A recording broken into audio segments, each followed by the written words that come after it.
Your helmet weighs 4.5 pounds. At 9 Gs, it weighs 40. Your neck has held that weight 6,000 times. You are 44 years old. You cannot turn your head fully to the left, and you have not been in a cockpit in 3 years. You are a general now. Congratulations. Level 1, the Cadet. You're 18. You are standing on a tarmac at 6 in the morning with 63 other candidates, and a man is screaming at you about your shoelaces. You have not slept in 31 hours. You applied because you saw something cross the sky when you were 11, and you never recovered from it. The first 6 months are not about flying. They are about whether you quit. You run until your shins splinter. You study aerodynamics until the words lose shape. A score below 85 is a review board.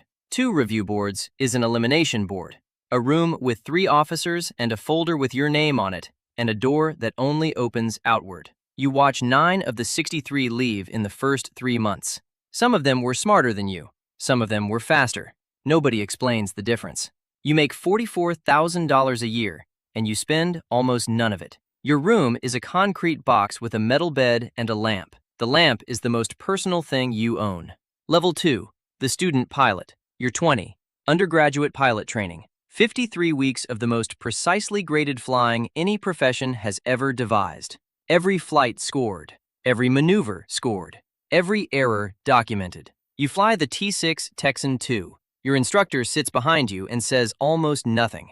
When he does speak, you remember every word for the rest of your career. You solo for the first time on a Tuesday morning in October. The back seat is empty, and there is nobody to save you.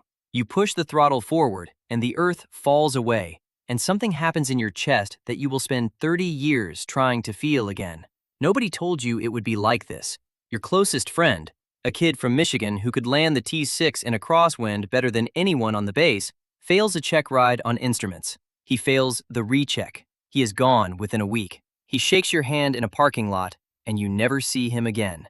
You think about him on every instrument approach for the rest of your career. You are ranked against your classmates on every metric. Your rank determines what you fly: fighters, bombers, tankers, cargo, helicopters. Everyone wants fighters. 1 in 5 gets them. You finish 3rd. You pick the F-16. The room goes quiet for a second. That second is worth more than the aircraft. Level 3, the fighter pilot. You're 22.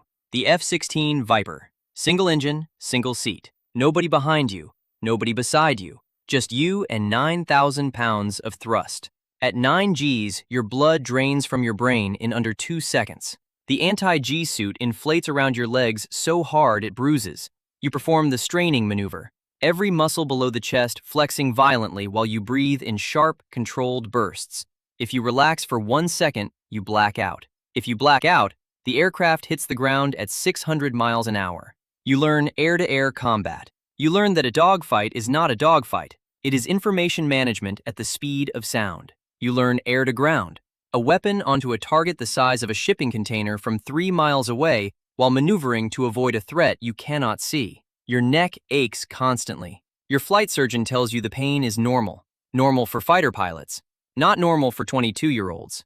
You take ibuprofen before every flight. You will take ibuprofen before every flight for the next 22 years. Nobody tells you this is the beginning of a tab your body is keeping. Level 4, the Wingman. You're 24. First operational squadron. First deployment. 7 months over a desert you are not allowed to name. You refuel from a tanker at 25,000 feet in complete darkness, sliding your probe into a basket the size of a dustbin lid at 300 knots. You employ weapons on your 6th mission. A target on a screen. You confirm. You release. The target disappears. You fly home. You fill out a form. You eat dinner. You do not discuss it with anyone who was not in the flight. You will not discuss it for the rest of your life. You get married between deployments. She is a teacher. She understands what she is signing up for. She does not understand what she is signing up for. Nobody does until the car pulls out at 3 in the morning and doesn't come back for 7 months. Your daughter is born during the 2nd deployment. You see her face on a video call 6 hours after delivery. You meet her at 11 weeks. She screams when you hold her. She doesn't know you. You stand in your own kitchen with empty arms. Level 5, the flight lead. You're 28. You lead a 4-ship formation. You are responsible for every aircraft, their tactics, their fuel, their weapons, and their lives. If your wingman dies because your plan was wrong, that is your failure. You plan missions that take 6 hours to brief, 4 hours to fly, and 3 hours to debrief. You sleep 5 hours and do it again. Your spine is compressing by fractions of a millimeter every time you pull high G. You are measurably shorter than you were at 18. Your wife runs the household alone for 7 months at a time. She fixes the furnace. She takes your daughter to the emergency room. She handles the mortgage, the insurance, the school. She stops telling you about the problems because you cannot fix them from 8,000 miles away. You have 600 combat hours. You have never been better at anything in your life. Level 6, Weapons School. You're 31, the top 5%. Weapons School at Nellis. You fly against the best pilots in the Air Force, and you are expected to beat them, and then explain how, and then teach others how. You graduate not as a better pilot, but as a better teacher of pilots. That distinction will define the rest of your career. Your wife says she counted the days you were home last year. 131. Your daughter drew a picture of the family for school. You're in it. The smallest figure. In the corner. She drew you with wings. Level 7. The Squadron Commander. You're 36.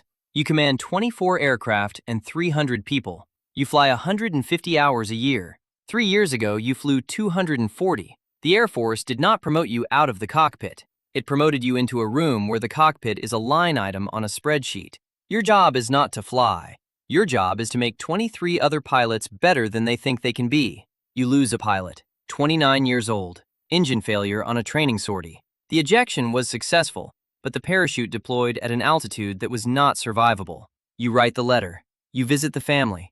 You go back the next day because the schedule cannot stop. Your daughter is 12. She tells her friends her father flies fighter jets. She still thinks you used the wings she drew. Level 8. The Wing Commander.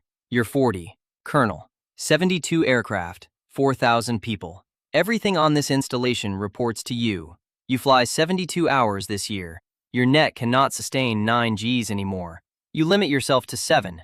You are no longer the 22-year-old who thought damage was temporary. Your wife has moved 9 times. She has rebuilt a life in a new city 9 times. She does not complain because she chose this, and she would choose it again. And none of those facts make it easier. Your son is born. You are present for the delivery. You hold him within seconds. For the first time in 22 years, the sky is the second most important thing in your life. Level 9. The General. You're 44. 1 star. You have not been in a cockpit in 3 years. Your flight suit hangs in a closet. Your helmet sits on a shelf beside a photograph of your first solo. You sign documents that authorize missions you will never fly. You approve deployments for pilots you will never meet. You are the most powerful you have ever been, and you are the furthest from the thing that brought you here. Your neck turns 40 degrees to the left. It used to turn 90. Your spine is 11 millimeters shorter than it was at 18. Your son is 4. He carries a plastic jet everywhere and makes engine sounds with his mouth. You watch him from the kitchen doorway, and you feel 2 things at once, and they are both the size of the sky. Level 10. Retired. You're 56. You can hear the jets on clear mornings. The sound comes through a window now. You fly a Cessna on weekends. 160 horsepower. The sky is the same sky. It is not the same sky. The afterburner is gone. It is not enough. It will never be enough. You have made peace with that. Your wife sits in the right seat sometimes. She tells you to watch your altitude. This is the longest conversation you've had in a cockpit in 12 years. Your son soloed last month. He called from the tarmac out of breath, trying to describe something he couldn't find words for. You listened. You knew exactly what he felt. You didn't tell him. You're standing in your backyard on a Tuesday afternoon, and a contrail crosses the sky. You know the aircraft by the contrail. You know the altitude, the heading, the throttle setting. You stood on a tarmac at 18 and saw the same line, and you never recovered from it. The sky took everything and gave back something that doesn't fit into language. Somewhere right now, an 18-year-old is standing on a tarmac at 6 in the morning while a man screams at him about his shoelaces. He doesn't know about the G-forces, or the deployments, or the marriages that bend under the weight. He doesn't know that the squadron commander watching him from across the flight line started in the same place and sees something in the way the kid stands. Something steady, something certain. He'll figure it out. They always do. The cycle continues.